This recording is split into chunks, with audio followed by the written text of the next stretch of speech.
Amazing. Good to see you all. So, as promised, we're taking some of your questions on Sabbath, which is very exciting. It is very exciting, absolutely. Been a bit of a delay because you've had a holiday, which is very topical. Yes, absolutely. And I haven't, but I'm going soon. And summer. Yes, summer. We've had Chatterbox. We've had Chatterbox, that was a busy one. So we're gonna try and just chat about some of them through ourselves and try and get through all of them if we can. Hopefully it's helpful. If you've got any more questions, send them in. We'll do another video where we sit here and talk to one another for a few minutes. Yeah, Sounds absolutely. I'm not going to start with that one because it's a weird one to start with. But someone has asked, in fact, a couple of people have asked, what is the difference between a quiet time and a Sabbath?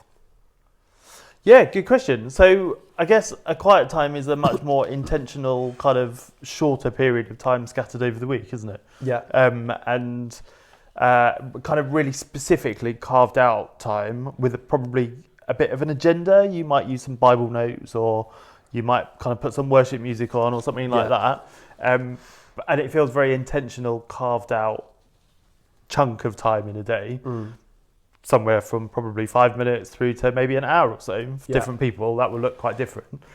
Whereas Sabbath is a more extended period of time, I suppose, where you're looking to engage with God in the everyday and the stuff around us.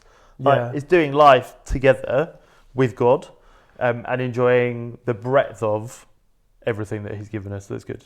Yeah, and a Sabbath could contain a quiet time. Totally. Probably would. Yeah. I'm just thinking back to our kind of like message series. So we kind of have like an overview of rest, delight, worship. Yeah. Like a Sabbath for all those things, but you can, some of that might be over enjoying a meal. Yeah. Spending time with friends, having a quiet time. Yeah. So it's kind of more and longer because it's 24 hours.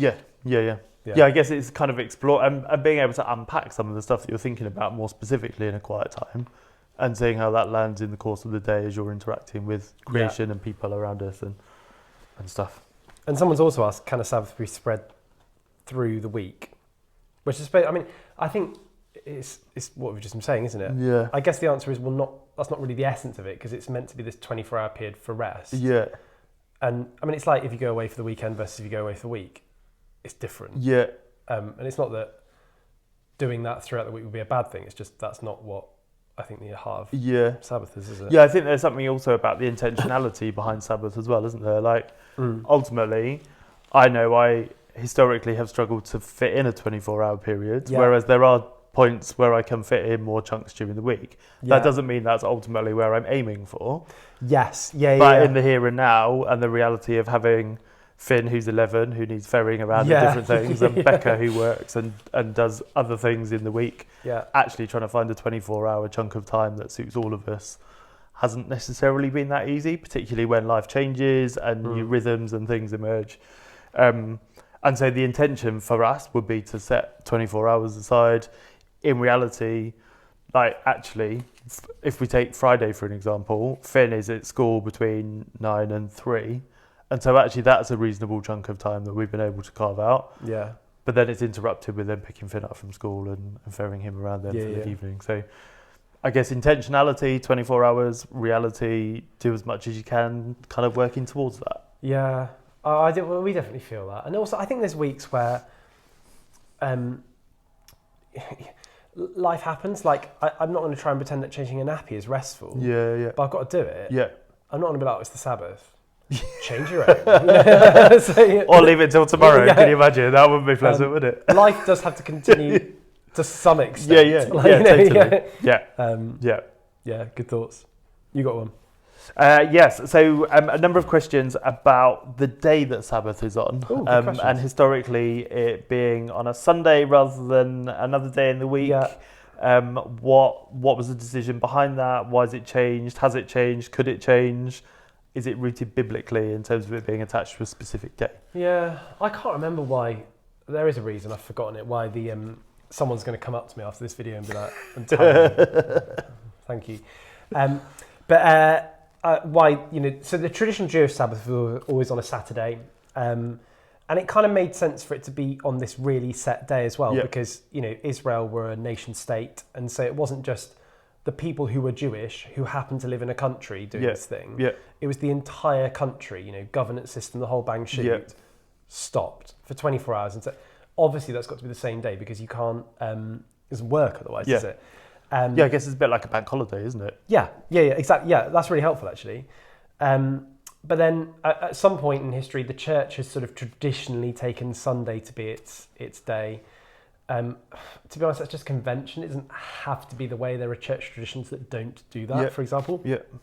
But I don't think the practice of Sabbath is one that needs to be rooted to a day. There's nowhere in Scripture where it says thou must, practiceth the Sabbath on Monday between 5 and it's just not there. I think the essence of it is it's this 24-hour period, and that can start and finish whenever you want it to. Yeah. Often people do it on Sunday because it makes sense. You come into church, it's a good day to kind of focus on Jesus. But that doesn't work for everyone. It doesn't work for me, for example. Well, I think particularly if you've got a role within church as well, and increasingly more people do have a particular role that they're coming along to church, whether that's to lead from the front, or whether it's for worship, or whether it's to do the coffee or whatever. And actually that challenges that, doesn't it? And makes it harder to kind of set that time aside to engage in more kind of Sabbath practice. I think as well as, again, it's just about intentionality as well, really, isn't it? And looking at rhythms of life, like particularly if you're part of a family and you've got conflicting kind of routines and rhythms and patterns, you have to look to see what's going to work for your whole family context. Yes, and I think there was a question about that somewhere. And one of the things that we've said throughout this series is kind of start where you are rather than where you feel you should be. Yeah. Because I think we can feel, we should be doing a 24-hour period, and that would be a really good thing, and it probably would. But if that's just not the reality of your life now, don't just give up on the idea. Like, we believe this is something good that God wants to bless us with. Like, maybe you can do 6 hours. Well, great, do 6 hours. Okay, it's not 24, but who cares? Like, start there. Yeah. And over time, see if you can work that up if you can. But I think it's worth as well thinking about Sabbath not as kind of a legalistic practice, but it's an invitational gift. It's something that God gives us because he knows it's good for us. Yes. And so not for us to obey, we opt into it rather than being forced into it. Yeah. Which again helps us to engage with it in a way that suits us. Interesting. So how do we reconcile the principle of rest with the biblical instruction to do no work one day a week? There's probably a question behind the question there, isn't there?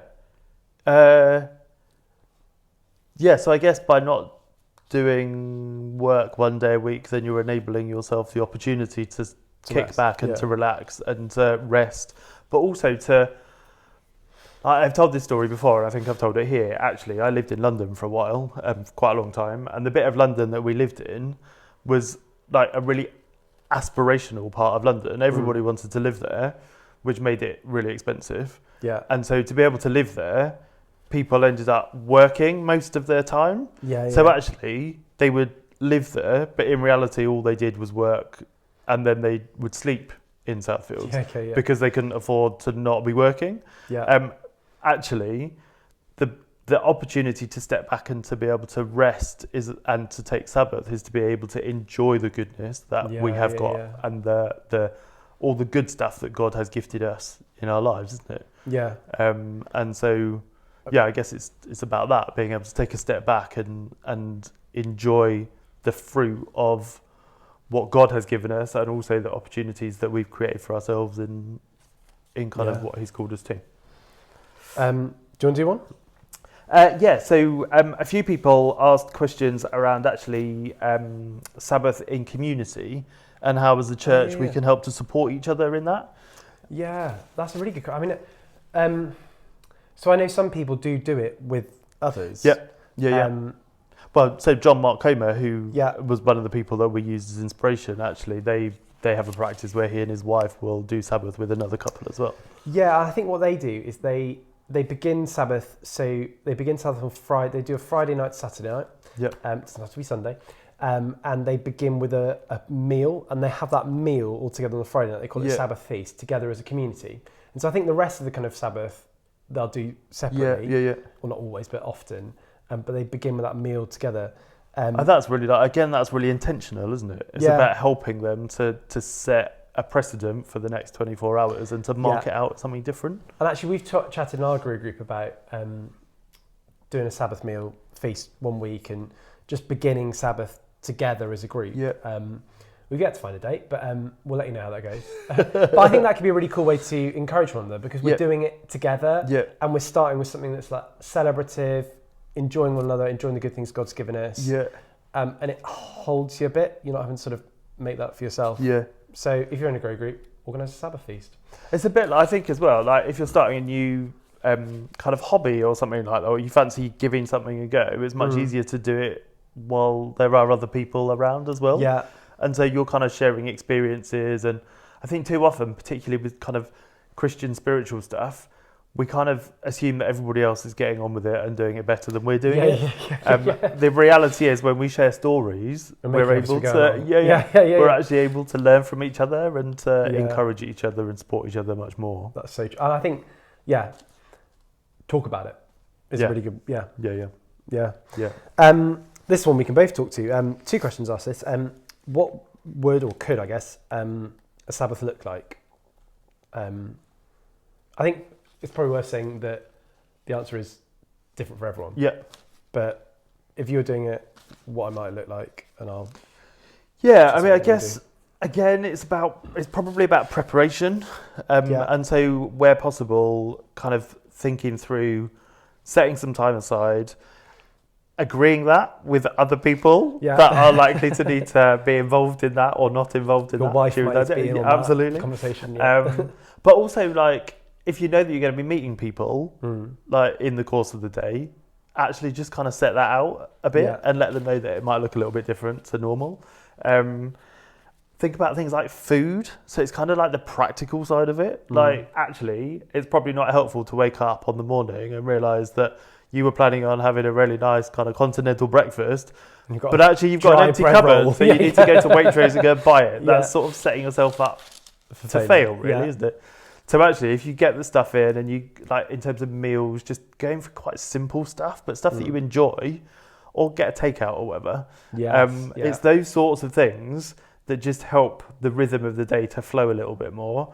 But think about what you enjoy doing individually as a family, and book that in.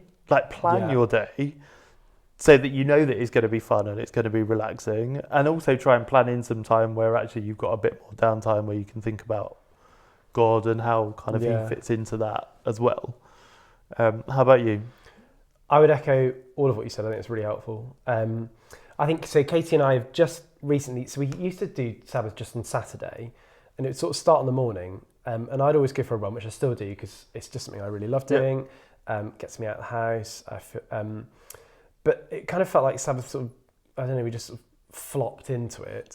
So we started actually starting from Friday evening and doing it Friday evening, Saturday evening. And we start now as a family, just when we're putting the kids to bed, we just light a candle together. Nice. And we just sort of explain to the kids what we're doing and why, and just pray. And then Katie and I will always have a meal that we like. Not that we tend to have meals we don't like, but a meal we really like. And then we tend to do something like together. So rather than, I don't know, just putting the telly on, watching whatever, we'll try and do something where we just spend a bit more like intentional time together. Might play a game or something like that. And we often over dinner just ask each other, what are we thankful for, or what's God been speaking to you about this week. And then like similar to you, like you were saying, the actual sort of the next day, we always plan it. It's a disaster if we don't. And we do things we enjoy and love, and a lot of that now is things that work well for the kids. So it might be we go out, I don't know, somewhere in the morning to a special park that's not just the one down the road, and then we'll go for coffee and cake. Because the kids will enjoy it, which means we'll enjoy it. It's relaxed. We're not just climbing up the walls in the house all day. So nice. I really like that idea of the candle at the start, just as a way of really marking that time as well. Like, again, it's very easy to just fall into stuff, isn't it? Or to wake up and then 3 hours later go, oh, we're supposed to be doing Sabbath. But actually, if you set that marker point, then again, you're setting your intention out there, right? Yeah, and I think it's just something that helps when you say we're starting something. Because it's like, oh yeah, we are.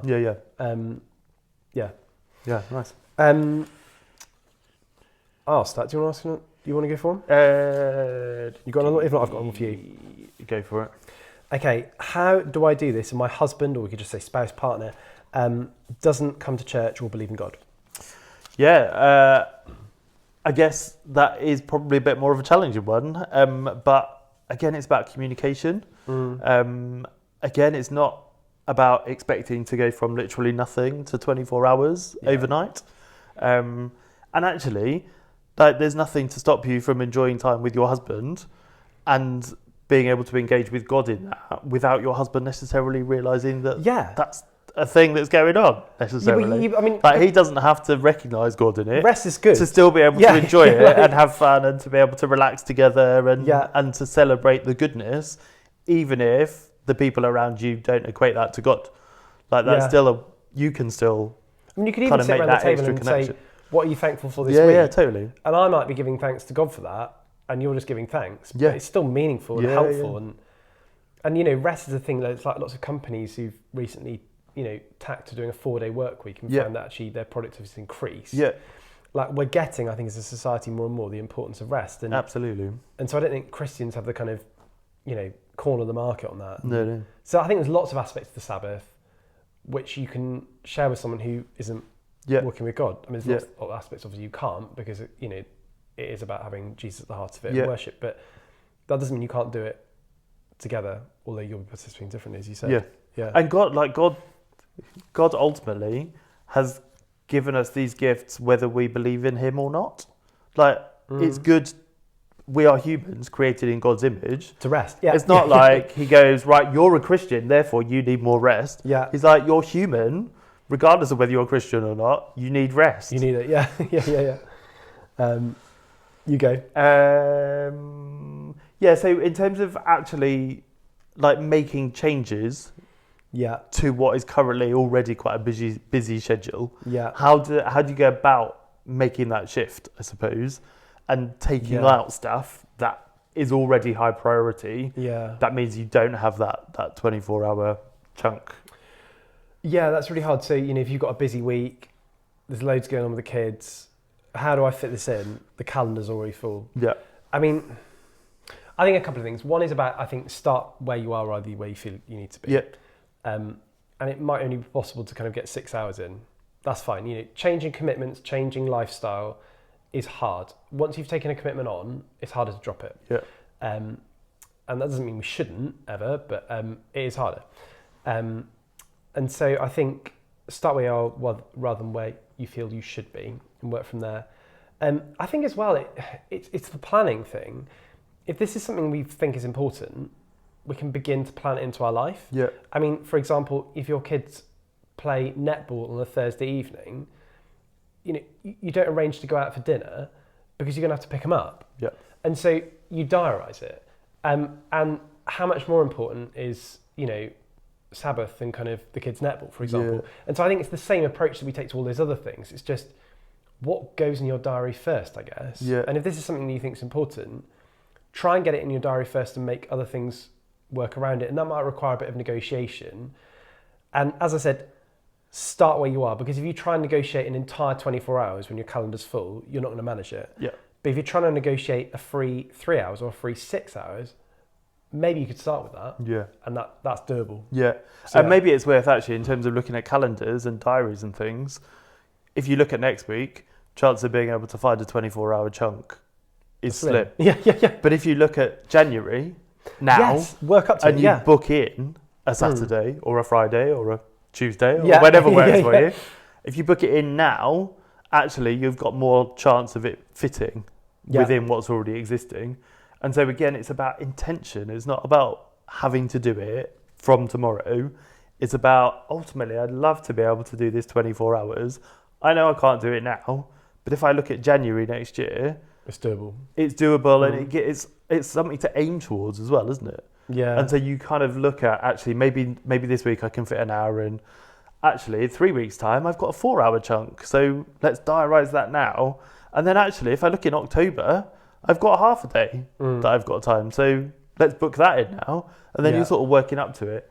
I think it's also with, like with any new thing, it takes a while to get into the rhythm of it, doesn't it? Massively, yeah. And so it might feel a bit weird the first few times that you try and do it.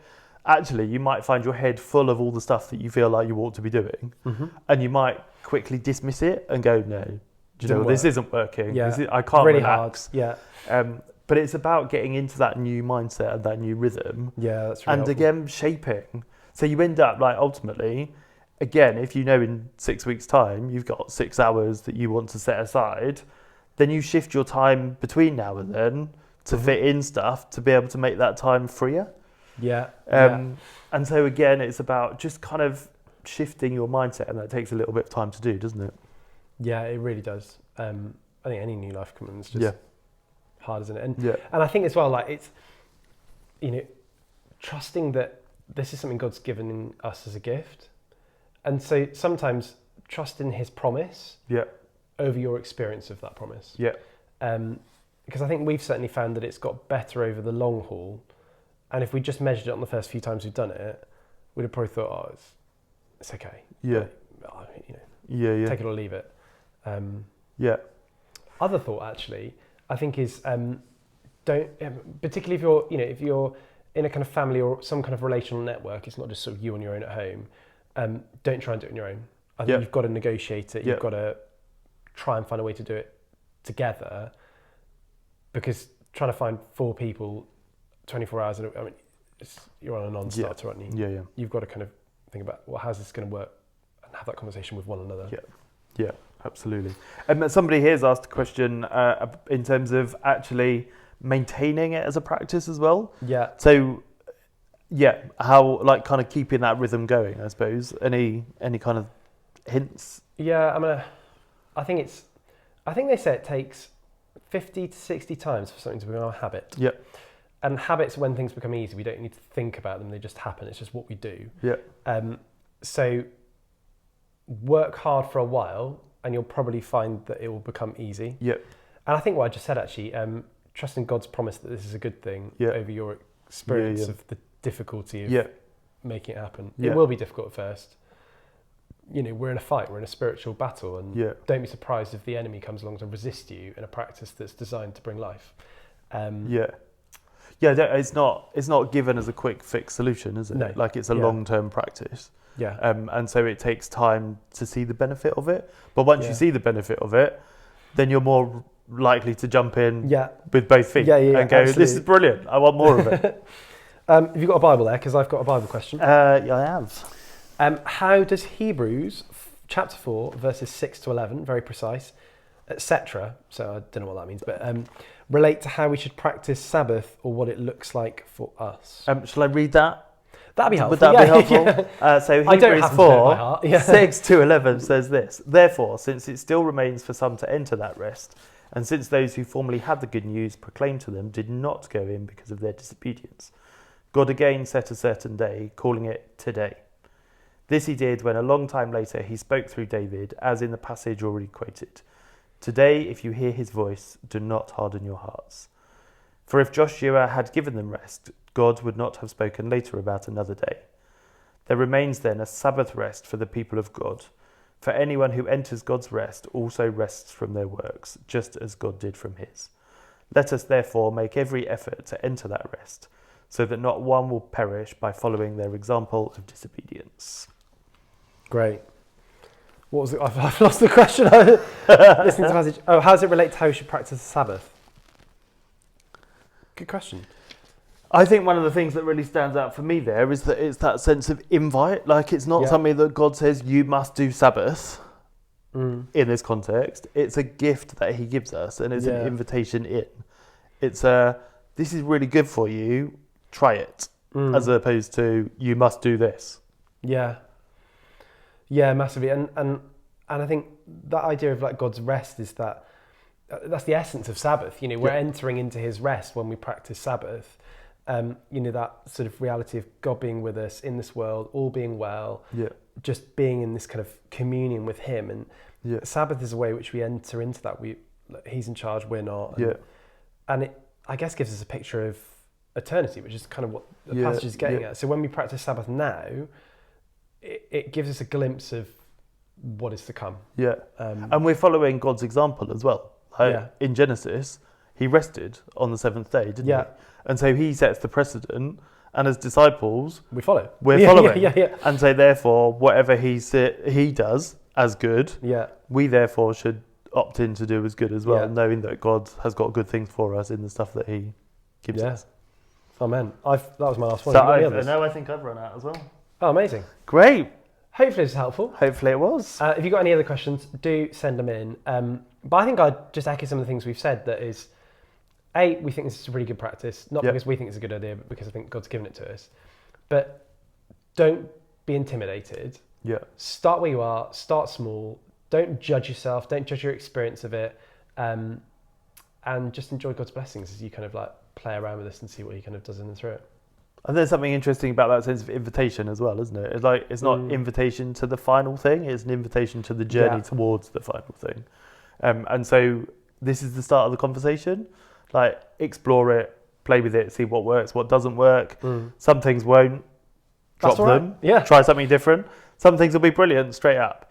But again, just kind of have that conversation with people in your grow groups or kind of the people on Sunday or with Will and or myself. And yeah, let's just see where God is taking us with this. Bless you. Have a great week.